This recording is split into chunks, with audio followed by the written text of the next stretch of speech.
In the tapestry of life, where every thread holds a story, America in black and white emerges as a haven for the voices echoing through the heart of our communities. In this podcast, we wade through the rivers of our collective experiences, celebrating the vibrant hues of change brought forth by the whispers of hope and the roars of action. It's more than just a conversation. It's a journey into the heart of our society, illuminated by the light of those daring to dream and do. Join us, and let your voice be the melody that guides us toward a dawn where every color finds its place in the masterpiece of our shared destiny. Together, let's paint a future brimming with the positives that dwell in our minds and the actions that shape.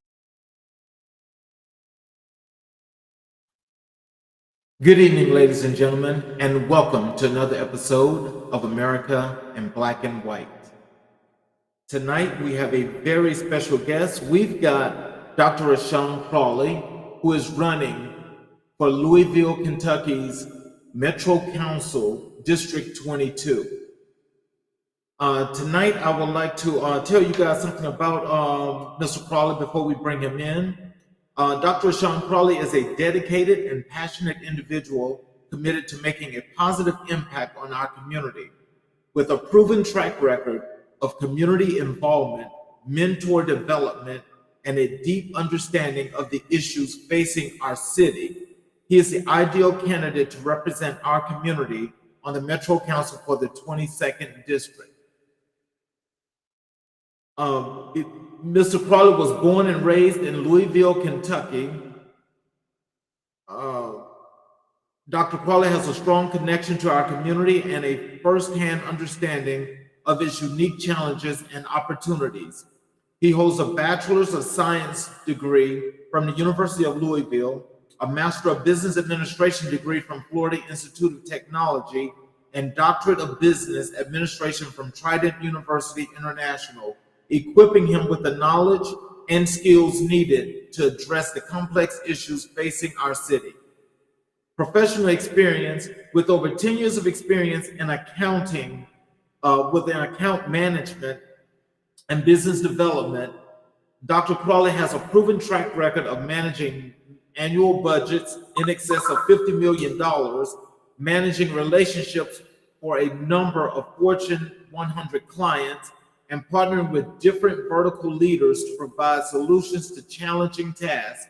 He currently leads the account management team at Humana Central Well Pharmacy, where he demonstrates effective leadership, strategic thinking, and a commitment to community betterment. Dr. Crawley is deeply committed to community service and has been actively involved in various local initiatives. He currently volunteers with Louisville Kappa League and Junior Kappa League, serving as an advisor to JCPS students, providing mentorship to young men from grades 5 to 12, demonstrating a hands-on approach to creating positive change. Dr. Crawley also serves as an active board member for Friends of the Louisville Zoo, a philanthropic board that raises funds to preserve, promote, and advance the mission of the Louisville Zoo. Dr. Crawley is also an active member of Burnett Avenue Baptist Church. This commitment reflects his selflessness and genuine passion for improving the lives of our residents and community. Key priorities. If selected to the Metro Council, Dr. Crawley has outlined several key priorities, including educational enhancements, public safety reinforcement, and sustainable development, to name a few. He believes in representing the voice of the community, eradicating fiscal irresponsibility, and ensuring government transparency, and is dedicated to working collaboratively with other council members to implement effective policies for the benefit of our community. Dr. Crawley envisions a future where our community thrives with a focus on infrastructure, revitalization, promotion of health and wellness, and a stronger district. He is committed to fostering an inclusive and sustainable city that prioritizes the district. He is committed to fostering an inclusive and sustainable city that prioritizes the well-being of all residents. With a combination of experience, dedication, and a genuine love for our community, Dr. Crawley is the right choice for Metro Council. He looks forward to the opportunity to serve and represent the interests of our residents, working tirelessly to build a better future for Metro Louisville. Ladies and gentlemen, I introduce to you Dr. Rashawn Crawley. How you doing, Dr. Crawley? Hey, I'm good. How are you? I'm doing just excellent, man. I'm sorry for that struggle. It's okay. So tell us how has things been going with you, and how are things looking as to you about to accept your win here as in District 22? Yes, sir. Yes, sir. So everything is looking well. Tirelessly out here, knocking doors, meeting the constituents, making sure that I'm understanding the needs of the community, meeting with local business owners, meeting with local movers and shakers within the city as well. So just not keeping it within the district itself, but looking outside it because, the partnership is there. So a few more days to go. Our early voting here in Louisville begins October 31st. And so very excited to get through this last hurdle to, November 5th so that we can clinch that win.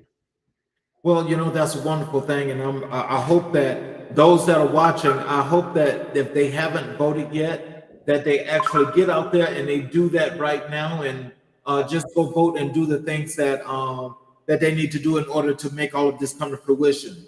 Absolutely, absolutely. And I'm actually wearing a shirt. You can't see it, but it says every vote counts. And that's one thing that I've been doing as well, working within the NPHC. I'm also president of the Louisville Alumni NPHC chapter. And so we've been working tirelessly as well in getting the vote out, making sure that we are meeting, with not just my district, but everyone in Louisville to make sure that they're registered, making sure that they understand what's on the ballot this year, who's on the ballot, the amendments that's on the ballot, and just making sure that they understand, why their vote is important, especially in this election, if not any other. I know that we say that kind of every election, that this is the election to look forward to, but when we look at what's going on with this election specifically, it is critical that everyone gets out and exercise their right to vote. You are absolutely right. And as we get into this, I'm excited for you to tell the people in District 22 the things that you got going on, and what they should be listening to and why they should vote for you. Let's just let's just jump into this, and let's just go by, if you don't mind telling the people what inspired you to run for the Metro Council District 22 seat. Absolutely. So I would say this: what started is my current councilman is actually retiring, so it's an open seat. And then, I was actually asked by a member of, so should I say, a resident of the district. That was like, you know what, you should put your head in there. And so I did some research. I took a step back. I prayed about it, talked with family, and then came to the conclusion that the representation that's needed for the next council person, we need to represent everyone that's in this district, right? It's not just for one side. It's not just for Democrats, for Republicans. It's for everyone that lives in this district. And this district over the past couple of years has grown. I mean, it has blown up in crazy with development, with an influx of residents moving in. The diversity continues to change and just gets even that much more of a melting pot. And just crucial to make sure that we're looking at how we want to push this district forward. When we're looking at some of the key areas that I'm looking to enhance, which is responsible development within this district, right? We need to make sure that we're partnering with the right players, the right movers and shakers, to ensure that we have the right development that goes on in District 22. Partnering with Louisville Metro Police Department, just to make sure that, one, we're holding them accountable, but we're also holding ourselves accountable as residents. And what I mean by that is that we're not doing anything that incites crime, right? But we're actually taking our going back, right, to look at our neighborhoods and look who's coming in and look who's there, and then challenging that, not in a negative sense, but challenging it in a sense that we take pride in our neighborhood and making sure that we are upholding the ballot of our neighborhood. And then the third thing is really the fiscal responsibility of Louisville Metro government as a whole. With my doctorate in business administration, looking at the budget, looking at how we're spending the taxpayers' money, making sure that it actually goes back into the community and what that looks like. And then also the last thing is just being the voice of the district. What I've seen over the past few years as elected officials get in is I think some of them get in initially with the unction of I want to support and I want to be the voice, but then they begin to deter from that or move away from that. And the voice is no longer the voice of the people, but the voice of self. And I want to make sure that one, my district holds me accountable. And then I want to make sure that I am that voice to the district for the rest of Metro government. I want to tell you, I love that, Dr. Crawley, because not many public officials like to hold themselves accountable. That accountability means everything for each and every individual for that district. Absolutely. Absolutely. Can you share a bit about your background and how it has shaped your approach to public service? Absolutely. I would say this, being a minority, right? I mean, you can see that, but I actually challenged myself to get my doctorate. I didn't need it in the workforce specifically for the roles that I have had. The current role that I'm in, I don't need it, but I needed it so that one, I can become an expert in my field. And the reason I say that is because you have some elected officials that get in office that do not want to take the initiative to learn what it means to run the office. They rely on other people that's been in there to give them kind of, the lay of the land, and they just keep going that way without really looking at how to really progress, and so one thing for me is my mom has always told me that you're a lifetime learner. And I'm like, no, I'm not. Well, here I am, right, getting my doctorate and even back in school again, but we'll leave that for a different conversation.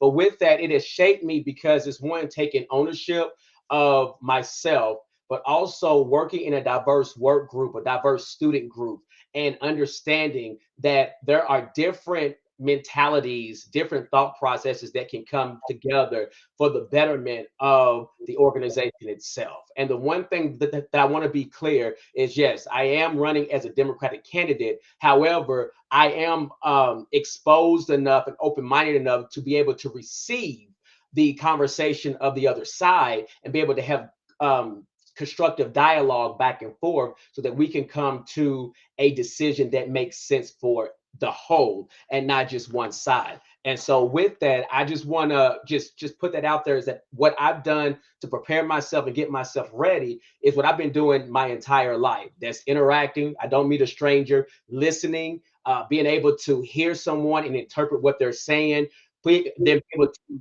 state that back for my own understanding, and then coming together and finding a way forward so that if we disagree, we can agree to disagree, but where do we need to meet in the middle so that we can move everything forward and progress as we need to.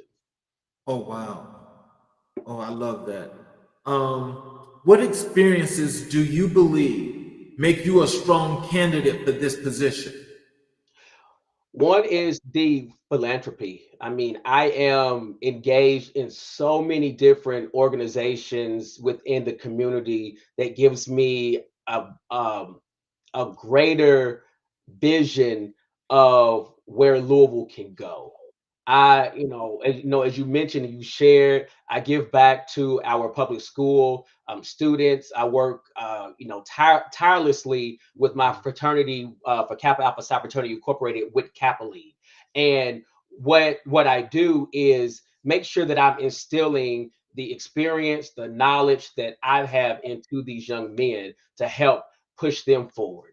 The other things that I do is I partner with other organizations. So like NPHC, the National Panhellenic Council, I partner with them just to make sure that we're able to go out and assist the community as they see fit for us to do so. So that's being wherever we need to be, whether it's at the launch of a hospital in West Louisville that has not been there in over 100 years, and it was desperately needed to support that effort. If it's being out at a event where we want to get voters out and make sure that they're educated and they understand, what is, as I mentioned before, what is on the ballot, why this election is so crucial. If it's just really meeting and going to a coffee shop and just having those dialogues, that's what has, gotten me ready for this. And that is what has really kept me excited about running, to make sure that I am doing what is needed for the community as a whole.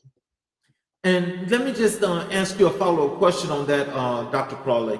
With that program that you guys do with the young men, Yeah. Is there a mentorship program?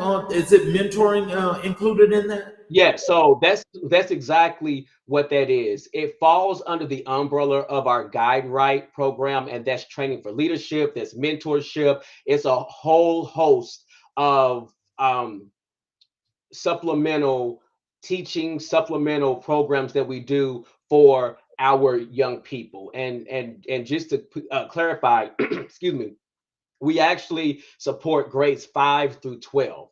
And so when we're dealing with these young men, they're not necessarily from a difficult background, but when they come in, we teach them and train them and develop them in different aspects of life, in competitiveness, in self-care, self-love, in financial stability, what that looks like, and then a wealth of other topics that we go over throughout the course of the school year. And so we do that, and we have grown year over year over year. And I mean, it's just amazing to see how these young men are able to come back in. And then we have, I want to say, a 99% graduation rate from the schools into universities. So that's just a testament to what we're doing to give back and to strengthen our young men as we go forward. Oh God, that's definitely needed. We need to applaud you guys for that. Can you tell us, how do you envision your role as a council member impacting your community? Absolutely. So I envision my role is going to be unique. And the reason why I say that is because once we secure the win come January, I will be the only representation of a Black male that's on the council. So on a 26-seat council, I will be the only one that is a Black male. That's because of how the elections have went, primaries and so on.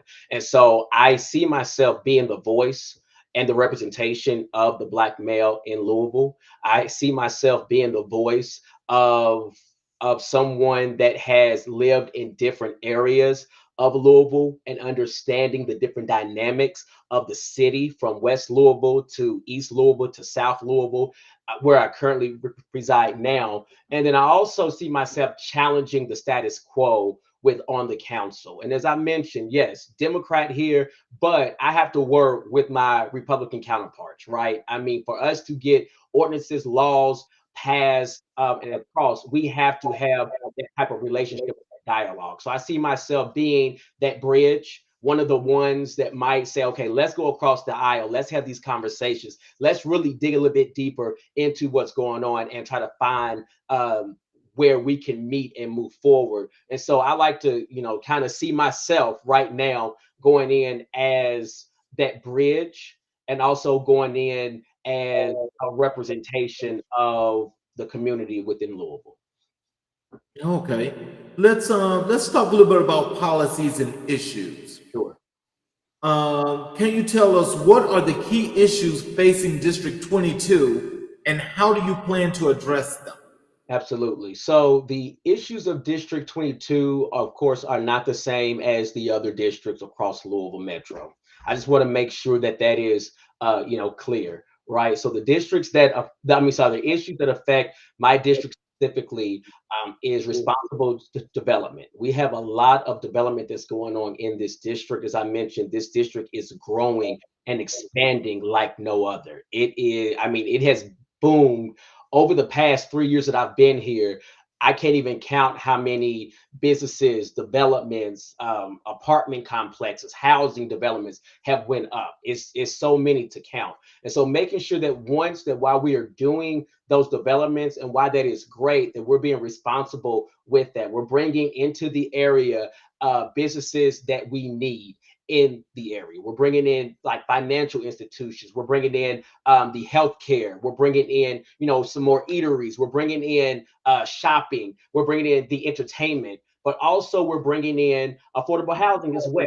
You know, and I'll stop there because a lot of people have a negative seem like there's a negative connotation for affordable housing, and it's not that, right? Affordable housing is needed for everyone to live. Everyone has a right to live in a safe, a healthy housing environment. So we want to make sure that we are producing that in District 22 as well. The one thing that we do need to work on, though, is our roads. The roads in this district are state owned and state mandated roads. And so that means I would have to work with the state legislature to make sure that we're getting the funding, we're getting the support for us to figure out how do we change the road so that we can accept more people, because the traffic is atrocious out here, right? I mean, at certain times, if you miss your leave time by 5 minutes, you're stuck in traffic for 30 minutes, right? So it's just making sure that we're being smart about that.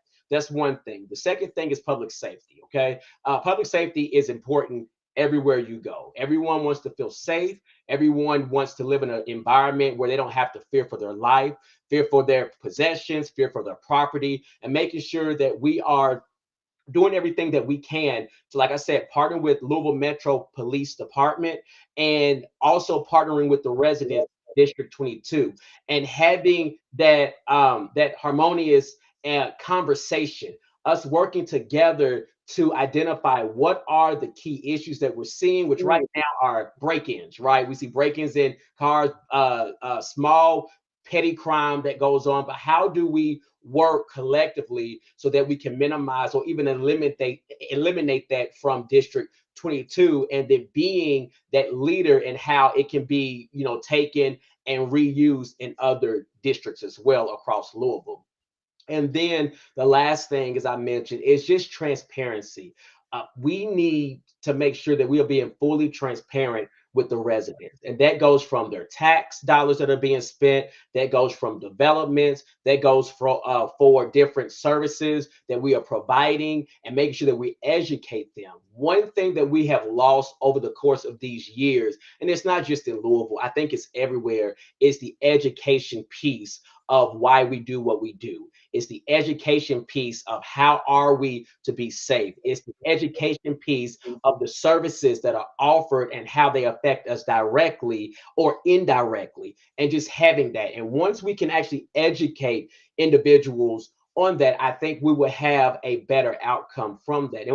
And when I say that, I'm talking, for example, affordable housing. A lot of people, just from conversation, they have a negative connotation on what affordable housing looks like. But when you actually sit down and have that education and you educate them on what affordable housing really is, then it changes the dynamic of that discussion. It changes the dynamic of that conversation for us to move forward. And then it gets honest feedback on both sides. So those are the issues that are pressing for the district. There are some other issues out there, but those are the ones at the top of mind right now. Okay, that's a perfect segue, because my next question to you is, how do you plan to improve public safety in the neighborhoods? Absolutely. So part of it, education, right? I mean, I mentioned that. I can't harp on that enough. But also is when I want to have create an advisory board for District 22 that makes up the different neighborhoods that are in this district, so that one, we can educate them. We can bring in Louisville Metro Police Department to have conversation and give us real-time stats on what's going on in our district, but not just our district, our neighboring districts, so that we can think of ways to be proactive when it comes to crime, when it comes to public safety.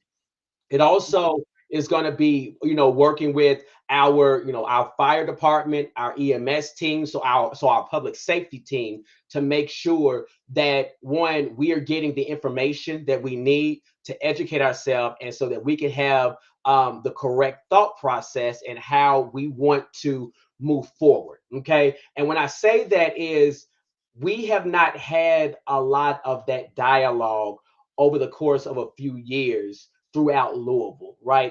It seems like when something hits the fan, that's when we want to start having these dialogues. That's when we want to start having these conversations. But I'm of the mindset that we need to be proactive, because if you are ready, you don't have to get ready, right? That colloquial that's always saying. So I want to make sure that as we are moving forward, that we have that dynamic, and they're invited to all of the meetings that we have. I welcome the public to show up and to voice their concerns and their opinions, but I want them to get the facts as well. And that's the reason I want the advisory board, so we can actually speak in facts, not what the media is putting out there, because a lot of times it's not 100% fact. Sometimes they skew it. We've seen it, but want to make sure they have the facts, they have the data to support it, and then we can start coming out with realistic solutions for us to start attacking any problems that we have in our district. So I hope that answered your question. Yes, sir, most definitely. What are your thoughts on affordable housing, and how can the Metro Council support this initiative? So one thing my mayor, the Louisville mayor, has said, I want to say it was last year, I believe, is he made it public and made it known. Affordable housing needs to go and be spread out in all 26 districts. He has this thing saying, not in my district, right? So don't put it in my district, but put it in this district. Well, affordable housing needs to be shared across the board, because once again, it goes back to everyone able to decide where they want to live, and and they desire a safe place to live in. And so with that is, if we are able to build those infrastructures in all districts, then that gives everyone the opportunity to say, okay, you know what, I want to go here because maybe there's a school that's closer for my children, right? And they don't have to bus or use public transportation, or we can minimize the amount of time it takes them to get to school and back home and to other events. So one way that we can do that is all the council people understanding and taking up the initiative that not in my district, we get away from that. And we're okay with building that in our district. It goes back to education again. But we also need to hold the builders accountable to make sure that they are building with these affordable housing, that they're building safe structures, that they're building structures that actually make sense, and that they are taking care of those residents as well. And so there's a lot that we can do that will take up probably the rest of this time, but it comes down to education, dialogue, conversation, and really action. And what I mean by action is that if we say that we're going to do this, let's do this. Let's not say we're going to do something and then 2 years out, we're still deciding on what that something looks like. We need to be very, I keep saying proactive about what we're doing, but we also need to make sure that we're progressing through what we're talking about and what we're doing as well. So let me follow up on one question with you with this. With this initiative, can you tell us, do they rank your districts based on, for education based on some kind of data or whatever have you? And if so, how does District 22 rank when it comes to education? So I would say this: in my district, there's not as many high schools or middle schools or elementary schools that's in my district as they are in some other districts. So it's kind of hard to rate the district based on that, because they're not evenly spread with the same amount of educational locations. They do rank our schools within the city on kind of a ranking system and what that looks like. And then, of course, support goes where it needs to go. Within my area, I would say we have probably some of the mid to top locations here. There's still opportunities, though, right? We're not the best by any means, but I think that where we can help with that, or where I can help specifically, is making sure that I'm getting into the schools and working with the principals and the public school administration to see how can we push this school forward. Like if this school is ranked, bottom quartile, how can we move it up to that next quartile, and they keep doing that. The other side of it is making sure that I'm working with the school board itself. There should not be a reason that Metro Council and school board should not be meeting together and working together to ensure that we get the best education possible. The council doesn't have any jurisdiction over the public school. That is its separate board, and it reports into the state. So with that, we have to work together and figure out what this looks like for our students, for our educators, and for the administrators. So, what strategies do you propose to enhance economic developments in District 22? So strategies is, that's a great question. I would say one strategy is going to be outside of education, because I say that all the time, but outside of that is really understanding and looking at the development that's trying to come in, looking at their track record, right? Understanding what they've done in other areas, in other locations, in other cities, in other states, and then seeing how does that really fare with the area of District 22. Does it make sense to have that type of development here? The other thing is making sure that we keep District 22 dollars in District 22, right? We want to make sure that as we are out here saying, hey, let's go to the mall. Well, we have different shops out here that you can find at the mall. So I get the mall as a one-stop shop, but maybe do we want to invest in maybe bringing a mall out into this area?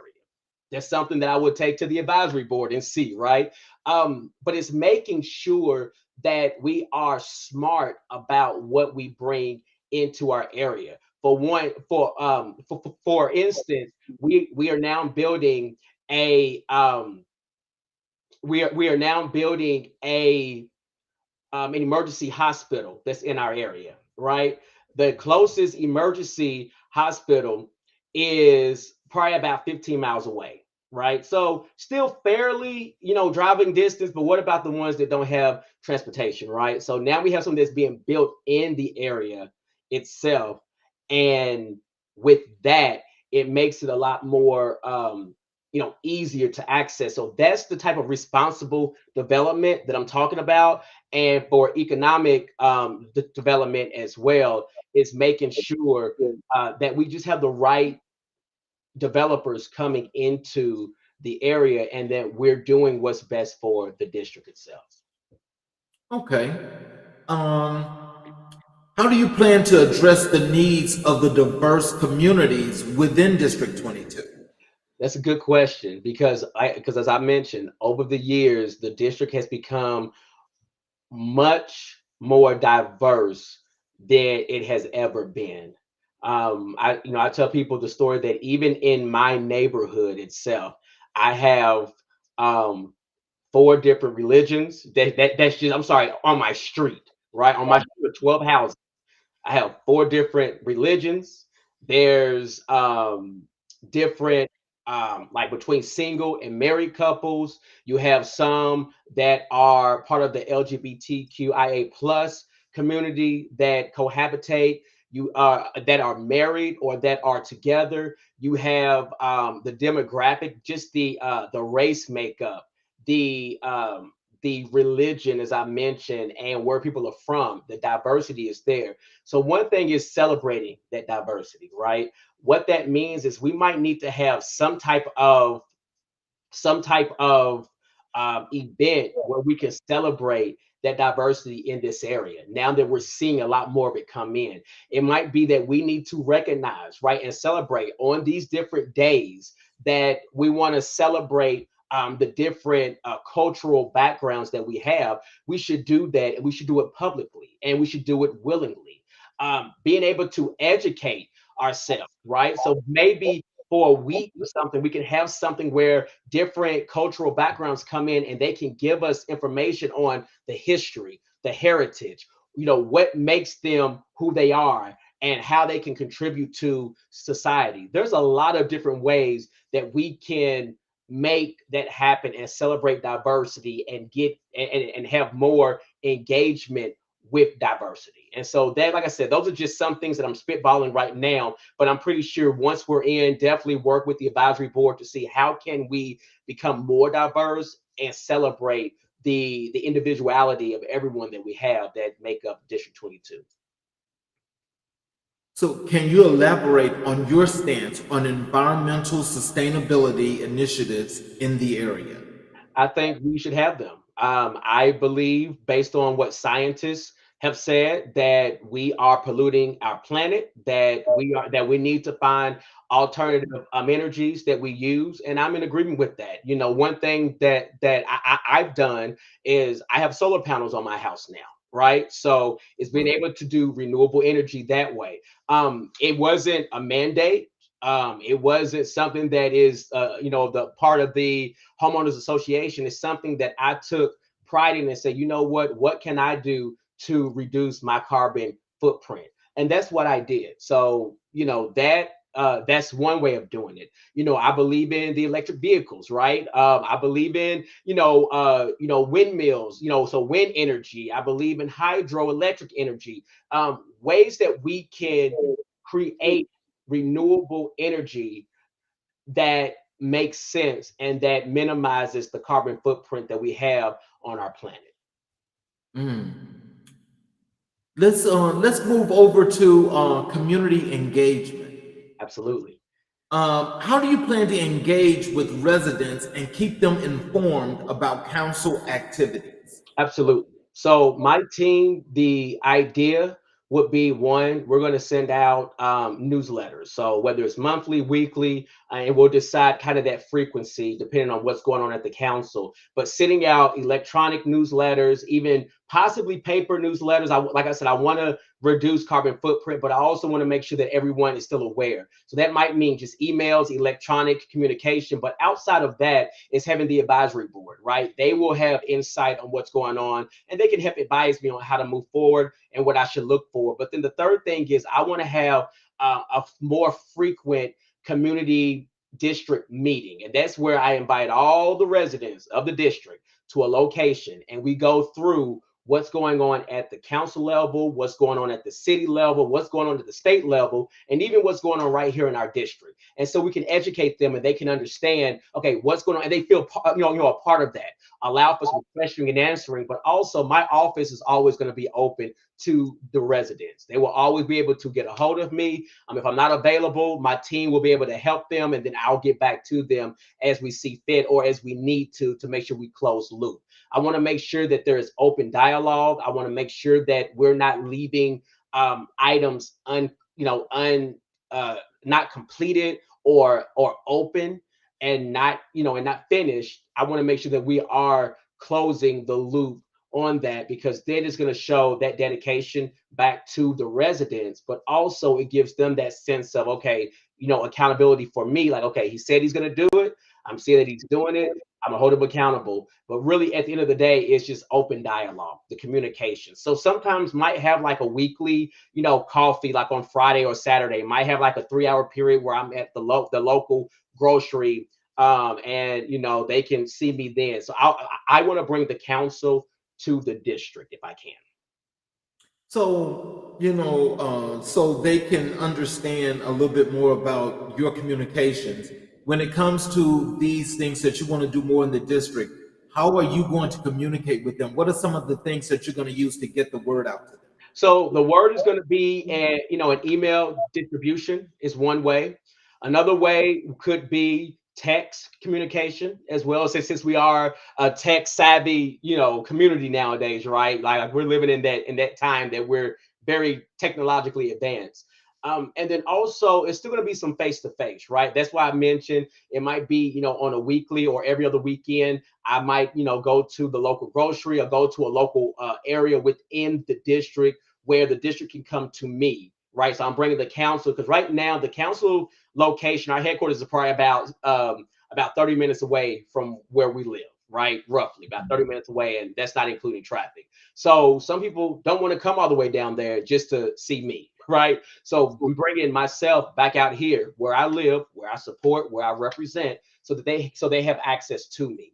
Another way would be, having different events and partnering with maybe some of the other council that's in the area. So like neighboring councils, that we can have kind of a hodgepodge of, hey, let's bring both of our communities together, because there are a lot of things from the council that overlap. And so we're not saying different messages. They're hearing it from all of us collectively.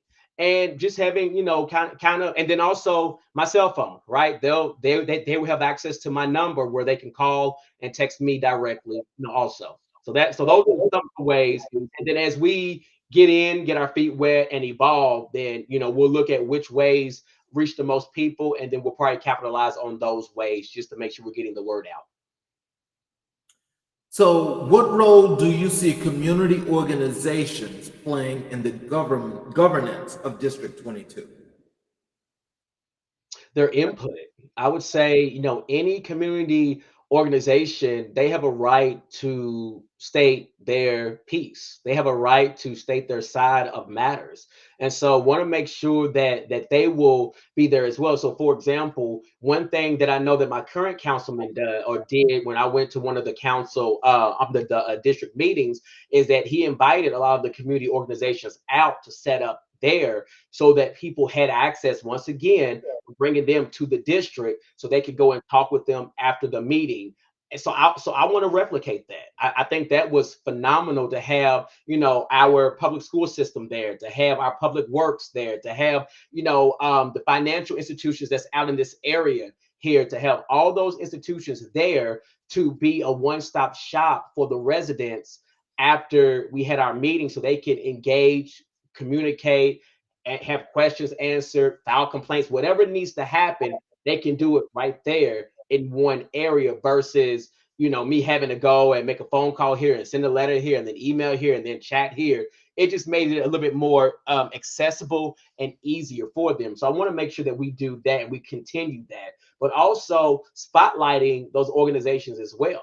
So even in the newsletter, we spotlight them. Even, one thing I would love to do is do one of these kind of discussions. So record myself talking to maybe the president of our gas and electric to have certain questions that have come to me to ask to that team, or asking questions to our public school system, or having the board member that's in our area, which is District 7, having a dialogue with them and then putting that out to the community in District 22 so they can see that as well. So we want to get creative. We want to stay ahead of the tech bug, but we want to make sure that we're doing things that one is more, like I said, that's impactful and that's reaching the masses.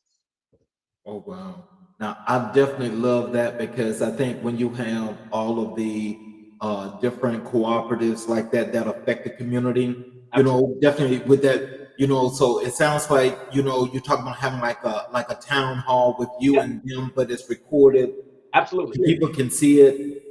That is a great part of transparency. Absolutely. And I'm sure your district would love that. Absolutely.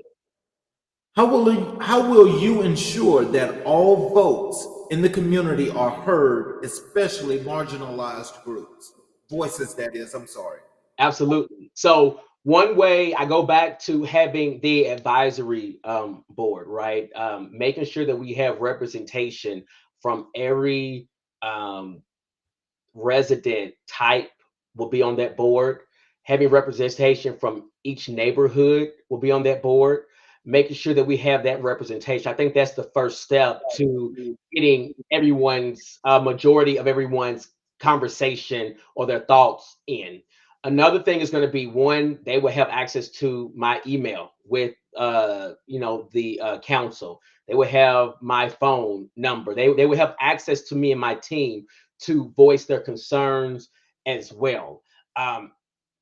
We're going to do what we can to get as much input, and that can be doing surveys, right? We can put out surveys. We can have these town halls. I would love to, expand upon the town hall idea and then have some community members that want to get on and have dialogue. I think that'll be great because that shows the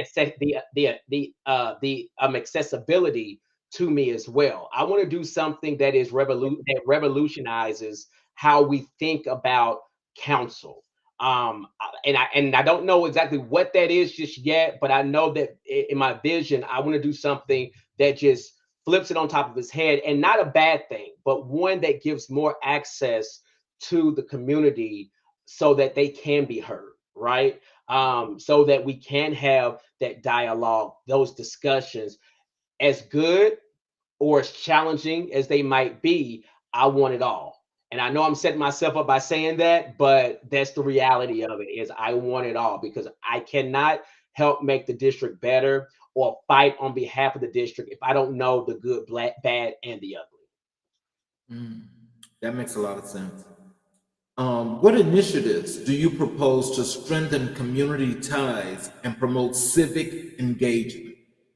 So part of that is going to be at these town halls, making sure that we have our first responders, making sure that we have other organizations present so that it can build bridge that gap and that tie, making sure that we celebrate the diversity in the community as well. That's going to help bridge that. I think we have more people coming in and saying, okay, you know what? Let me come in with an open mind to understand and see for myself. I think that's going to be able to help bridge that. And I think ultimately at the end, it's just going to be, I don't want to say forcing communication, but it's going to be heavily persuading that we have the communication and the dialogue and just opening up to say, here I am, here we are. What do you want to see out here? What are the top priorities for this area? I know what they are, but based on what I know, it could be different for 40% because they just haven't had their voices heard and they haven't said anything, right? So it's making sure that we have a safe space, which is what it comes down to, for open dialogue, open communication, and for us to really align to see how, like I said, we want to move ourselves forward and being that progressive mindset for not just the district but Louisville Metro as a whole. Let's transition over to collaboration and partnerships. Yes.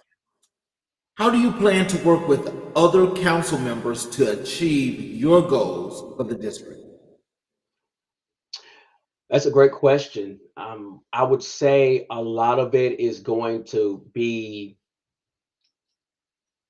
transparency with them and actually bringing facts to them. And what I mean by that is in one, district, they might say, hey, let's build a jail, right? We need to, build a jail and for whatever reason, right? Um, but also is having that heart and dialogue to say, well, if we build that jail, what's the reason behind it? But I'm going to tell you how the public is going to see it, right? I'm gonna tell you that, and how do we attack that, whether it's the perception, whether it's the reality, how do we attack that so that we're not making a decision that negatively impacts marginalized communities, right? So that's one thing, is being the voice there. I can't stress enough that it's not one of these where in the back door, the back office, you shake hands and then you go forward and you don't say anything. No, we need to have these discussions and we need to have these tough conversations up front. If you're talking about I keep saying let's build a jail. Okay, well, here's what you're going to get as far as pushback from the community about building a jail. XYZ. Here's what you're going to get, that the perception of doing that, what that looks like. But the reality could be something totally different. So it's really having the conversation, the dialogue, to make sure that we are aligned on what we're trying to accomplish and then moving forward. I will say this, in my experience of seeing the Metro Council in action on both sides, it's not as um divisive as some councils might be. What I've seen is that both sides work together very well to progress. Now, mind you, there's some specific things that one side is going to be adamant on. They're going to say no, and the other side is going to say yes. You have that.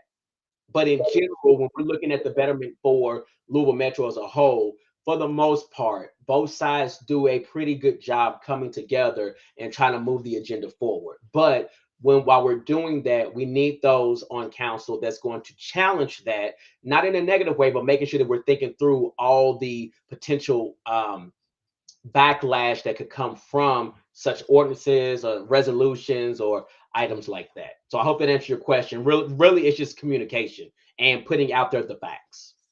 Yeah, because now let me ask you a hypothetical question here, because you brought up something that was a really good point there. Let me just ask you, what if one of your fellow council members asked you to build a jail?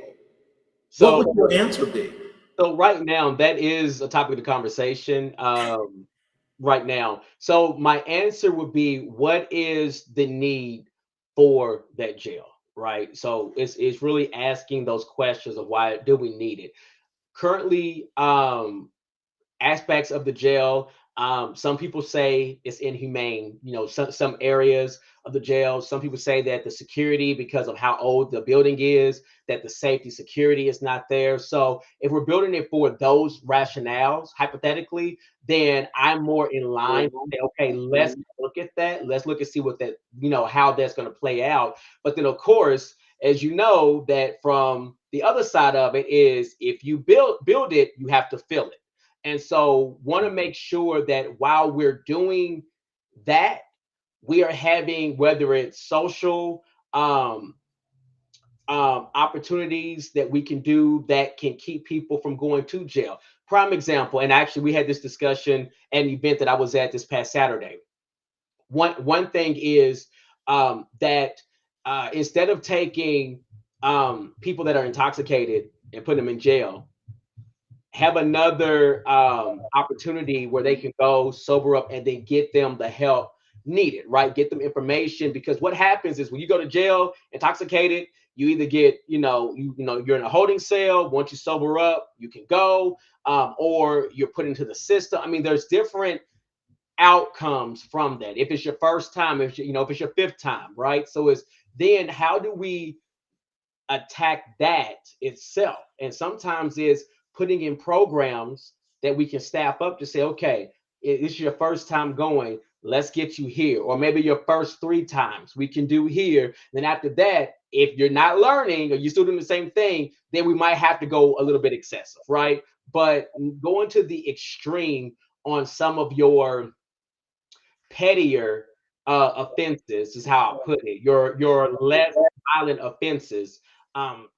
There's alternatives and things that we can do to mitigate those versus having to fill and overpopulate a jail system. So let me just ask you this, because this is something that's like been really, really main for a lot of different communities, especially after the COVID situation. What is your take on mental health advocacy? Oh, that's easy. I am for anything that we can do for mental health. We need more social work. We need more support. We need more programs. But here's the problem: we need to pay them accordingly, right? We're looking at our educators. We're looking at our social work. We're looking at those professions are some of the lowest paid, but they have the greatest impact on individuals. And I think that we need to flip that around and actually pay them accordingly. But we also need to ensure that we have the support in place for that. Because, for example, if you have one person that specializes in, let's say mental breakdown, I'm throwing something out there. Well, we can't send all the all the people that have mental breakdowns to that one person, right? Because at that point in time, they're going to be overworked, underpaid. They're going to quit, find something else, or whatever. So we need to make sure that we are equipping our current workforce and what that looks like to identify some of the triggers early on, because I believe just like anything else, early diagnosis it presents for a more favorable outcome, right? So if we can diagnose and assess early on in the mental deterioration or in the mental component, then I'm more prone and more confident that we're going to see a favorable outcome. And so some of that is on the government to be able to supply those services. And then some of it is on the government to be willing to work with some of these institutions that are already established to help them. And then also is to work with our partners within these different companies to say, hey, how can we help? Right. And sometimes it's just opening that door. How can we help? Wow. So, what partnerships do you believe are essential for tackling issues like homelessness and poverty? So I think working with developers that have the same mindset, that's not all about the bottom, the bottom line, that understand, like, okay, you know what, we don't have to have a 30% gross margin. A 28 will work this year. So working with some developers that might have that mindset in, okay, how can we build the developments for homelessness? Some of it is working with the social workers that we have, and getting their input.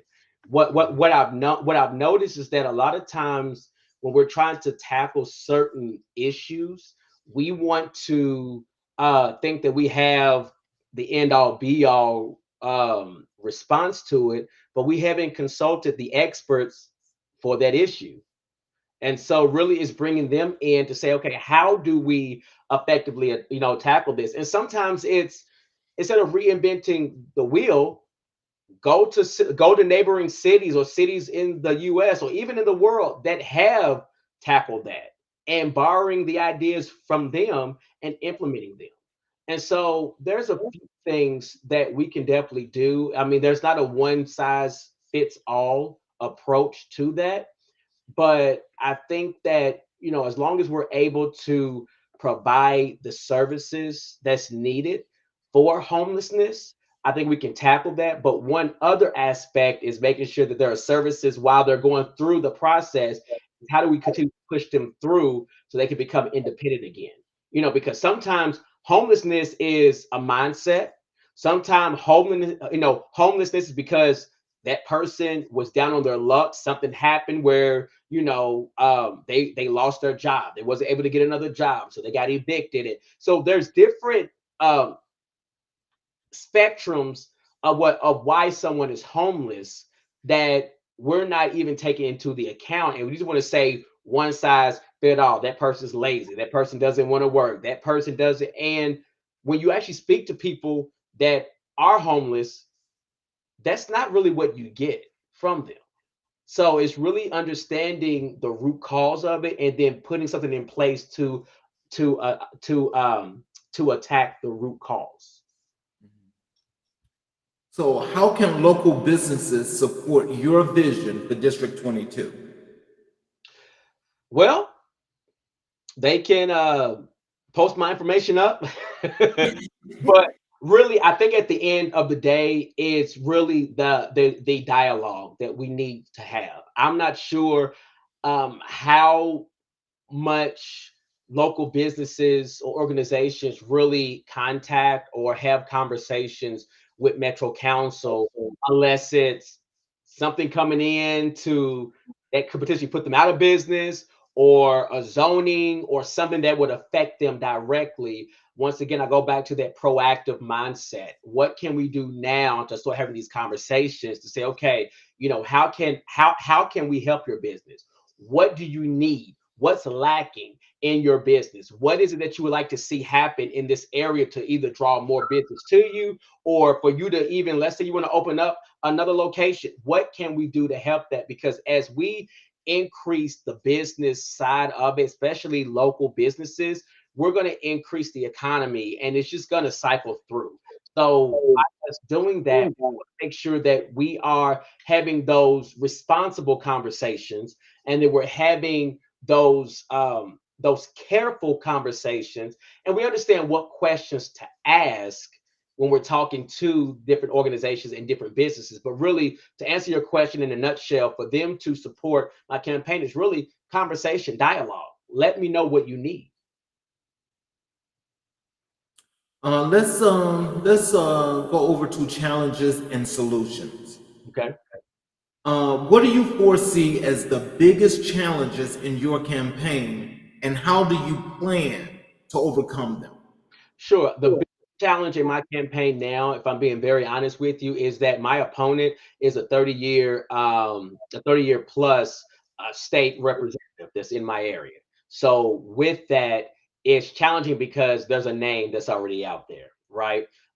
People know my opponent. However, what I want to say is the way that I am attacking that is I'm knocking door to door. It's boots on the ground, right? I'm knocking. I'm going to different events where people are coming to. I'm communicating to them why I'm running, what I want to do for council, what I want to do for District 22, and just getting that word out there. It's of course, it's sending out the mailers. It's making phone calls. It's doing everything that I can do from a grassroots standpoint to make sure that people get my name out there and they understand why I'm running.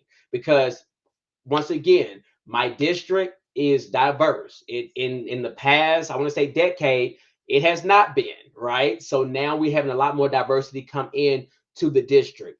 You have someone that's coming from the state that wants to bring that same mentality to the council, and that mentality is not going to work on the council. As I mentioned, on the council, it's pretty much of a family mindset. You, like brothers and sisters, you're going to disagree on certain things, but at the end of the day, you typically have the common goal in mind of how you want to move forward. Where at the state level, you have the partisanship. You have the Republicans with the Republicans, the Democrats with the Democrats, and it's challenging to have that partisanship or that bipartisanship because the ideologies that are there in council. Sometimes we can remove those ideologies or suppress them enough to get business done. And then a lot of the major concerns aren't something at the council level either. So we want to make sure we're not bringing someone toxic into the council that's going to try to disrupt that flow for whatever alternative gains they want to have. What will no? How will you handle potential conflicts or disagreements within the council? You know what? We're adults. We're adults. So at the end of the day, it's going to be a conversation, and if we can't resolve it that way, then guess what? We put it to a vote, and then the vote stands. But really, in my opinion, we're all adults. We should be able to have challenging or tough conversations respectfully and amicably. It shouldn't be any reason that we should be raising our voices. I know we get passionate about things, but there's ways that we handle that. So we should not be raising our voices. We should not be like disrespecting each other at all. It's really going to be conversation. We might have to step away a little bit, right, and then come back. But I think before that week is over, we need to kind of come together and say, okay, what happened? Why did it get here? Let's reassess. How do we move forward? Because at the end of the day, we're doing the work of the people, not the work of ourselves individually. Wow. So, can you tell us what measures will you take to ensure transparency and accountability in your office? Absolutely. So one thing is whatever, whenever there's a phone call, whenever there's communication sent from the residents, I want to make sure that we answer them in a timely manner. Okay. I want to make sure that they have a response. My goal is within 72 business hours, and I say that, but definitely we want to try to beat that. We want to also, as far as transparency, is going to be all the different meetings I'm going to have, the advisory council that I want to set up, having the district meeting on a frequent basis, having communication sent out via technology, whether it's email, text messages, having forums like this where we can have that dialogue and allow the residents to ask me questions, right, and then I can respond that way so that it shows that transparency. And then really when it comes down to the ordinances that we want to pass, making sure that they understand what the ordinances really are saying, right, completely, not just one-sided. Wow. Now, I'm sure that your constituents really are going to be listening to this part here because I want to move over to your vision for the future. Okay. What is your long-term vision for District 22, and where do you see it in the next 5 to 10 years? That's a good question. I've told a lot of people there's no reason that Louisville, as large as we are and as popular as we are, right, that we shouldn't be competing with Nashville or with Chicago or Cincinnati or Indianapolis. And I say that in a very spirit-filled way, right? I see Louisville being another hub for a place that people across the U.S., across the world, they want to visit, right? Come and relax, enjoy, soak up the culture, and see what that looks like. I would say, I'm very hopeful, even though I'm very optimistic. But I wouldn't be surprised if we can get some additional pro teams here, right? I know we have a pro soccer team, we have I think it's a semi-pro baseball team. But when we're looking at other sports, I can see that being on the discussion board or table again. I think that'll be great to have that. And then really just seeing Louisville grow, because right now people think of Louisville, they think of the Kentucky Derby or the capital of bourbon, right? Which is true. All that is great, but there's a lot more that Louisville has to offer, and I would like to see that kind of go up on the big stage when people are looking at, where do we want to go for a weekend getaway? Come to Louisville. Come see what we have. Come, taste some of the good bourbon we have and some other things, right? So to answer your question, I think we have the right people in office. I can see us pushing Louisville to that next level to where we are that we are a large enough city to compete with when it comes to entertainment, when it comes to relaxation, when it comes to just getting away, when it comes to experiences. We will be able to do that in the near future and then sustain that going beyond. So how do you plan to balance development with preserving the character of our neighborhoods? Absolutely. So great question. That's where zoning comes in. I want to make sure that we preserve historical monuments. I want to make sure that we preserve historical parks and historical locations. And so I don't want to sacrifice that for let's build. We're not going to do that. We don't want that.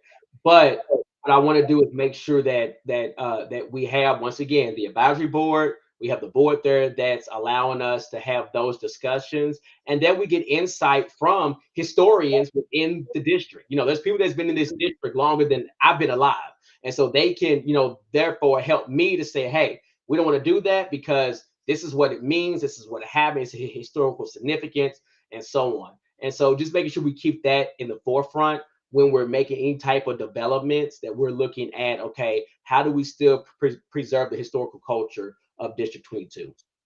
Mm. So let's move over to personal reflections. Okay. What personal values guide your decision-making process as a public servant?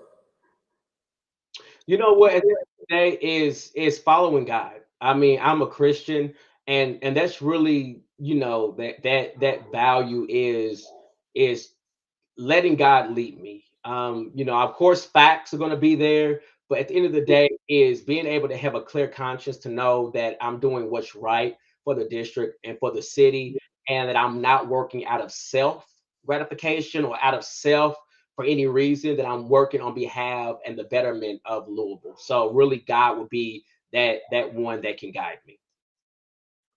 Okay. And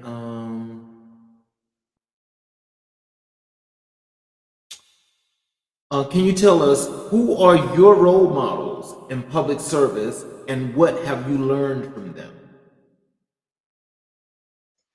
You know what? I would say one role model is our governor, Governor Andy Bashir. Just his poise, just the way that he's able to interact across the aisle, and the way that he's able to articulate his vision for Kentucky. I really appreciate that, and I like that, especially in a red state, and he's a blue governor, being able to still be very poised in how he responds to the criticism, the support, to everything. I would say that's one. I will also say another one is going to be some of the council members now that have been on for a little bit, and the reason is because seeing how they have been able to move about within the council and the transitions that have taken place, and seeing how they've been able to stay focused and stay grounded in why they're there. That's really a motivational tool for me, because it lets me know it can be done. And so with that said, I'm like, those are the few that are there that kind of are my motivation right there. Okay, now we're going to move over to your engagement with voters. How can constituents best reach you to discuss their concerns or suggestions? Can you ask that question again? I'm sorry. How can constituents best reach you to discuss their concerns or suggestions? I'm only a phone call away. Phone call, email. Publicly, all of my contact information is public knowledge, so that's how they can, reach me. Of course, once we win, get in the office, they will have that number as well and be able to, contact me. Like I said, they can reach me anytime. Now, I will say this: I do have a work-life balance, so it's midnight. I might not respond to the next day, but just knowing that I will be the one that is getting the information, and that any response that you get will be from me in some form or fashion. So, what do you want voters to remember about you on election day? That I am for change. I am for a progressive city, that I'm for transparency, and really I'm a voice and representation of the at the end of the day. I will not be successful without the backing and support of the people of District 22. And so I want to make sure that they understand that that's who I am, that I am representing them. I am a voice for them, a voice on the council for them, and that my goal is to ensure that we can be the best district in Louisville Metro. What is your message to voters who may be undecided about supporting you? You know what? I would say this: at the end of the day, I want you to vote. That is your right as an American citizen. That is your right to ensure that your voice is heard. If there's any reason or any uncertainty about me, please call me and let's have a discussion, because it means either one or two things. One, I did not articulate well and I confused you, or you're on the edge because of something else that maybe the opponent has done or has not done, and let's have that discussion. But at the end of the day, I want to make sure that people understand that I'm here for the people. This is not for me. It took a long time for me to even say that I would run, and for me to go and put my name in the hat and file the paperwork and all of that. So I don't do this lightly. This is, I'm not a career politician, so I'm not, this is not it. But what I want someone to understand is that I'm genuine. Um, I'm not a yes guy by any means, and that I will challenge status quo. And if we want to see things change in Louisville, because that's what I'm hearing from a lot of people, then put me to the task in helping to put change into Louisville. And so that's really what it comes down to. Is I'm just your District 22 guy that lives in a house just like you do, that goes to work just like you do. I am a representation and reflection of you. Before I go to final thoughts, I want to ask you, I want to do a word association segment here with you, where your constituents can also get the idea of, your purity, your transparency, and how you see things when you go tick for tat. Okay. So when I ask you these words, you tell me the first thing that comes to your mind. Okay. District. Family. Constituent. The people that I report to. Safety. That is non-negotiable. Polls. They can fluctuate. Politics. Get to know the person, and let's try to keep politics out of everything we can, and let's just be honest. Diversity. Inclusion. Economics.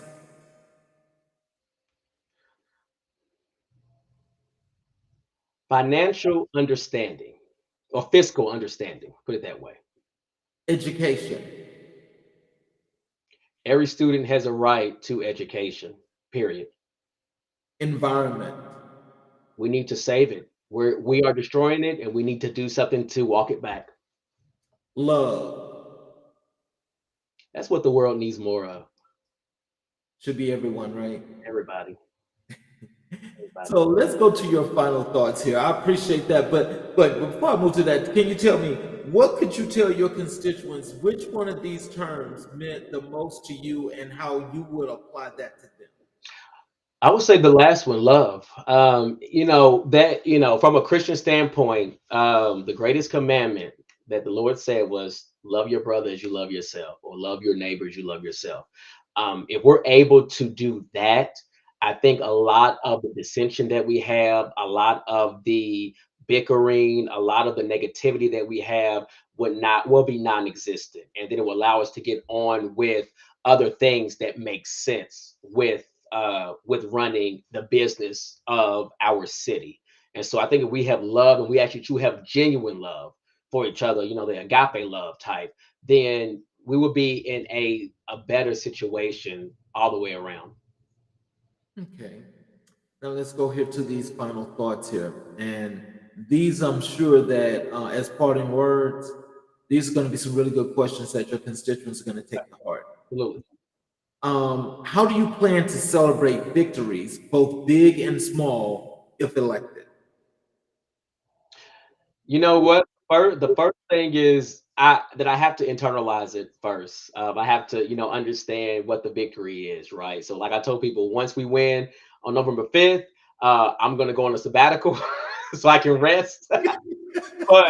but really is when I celebrate that, it's not the big head, is acknowledging that we are in a turning point and the transition. So it's okay to celebrate, but then understand what's ahead of me. And then that's where the real work starts. So I can celebrate and give high fives to everyone else, and we can go and have a nice little soiree. But at the end of the day, is what work will I do after that is really what's going to matter, and set that next victory up to be even more special.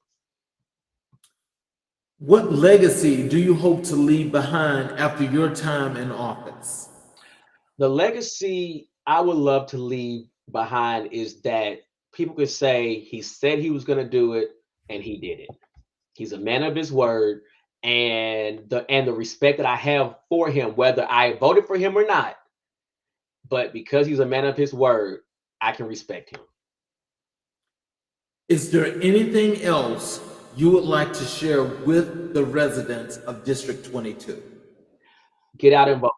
At the end of the day, that's what the name of the game is. Get out and vote. I would love your vote and your support. If there's any reason why you feel that you can't do that, or you're on the fence, please reach out to me and let me know, so that I can, one, address the concern, and then two, we have open dialogue, so that I know going forward, okay, I need to look at these areas as well. I'm an open book, so I have no problem with that. But then also the last thing is, don't let this vote go by, or this election go by, and you not use your voice. Do not let it go by and you did not put your support or put weight behind someone because you think your vote doesn't count.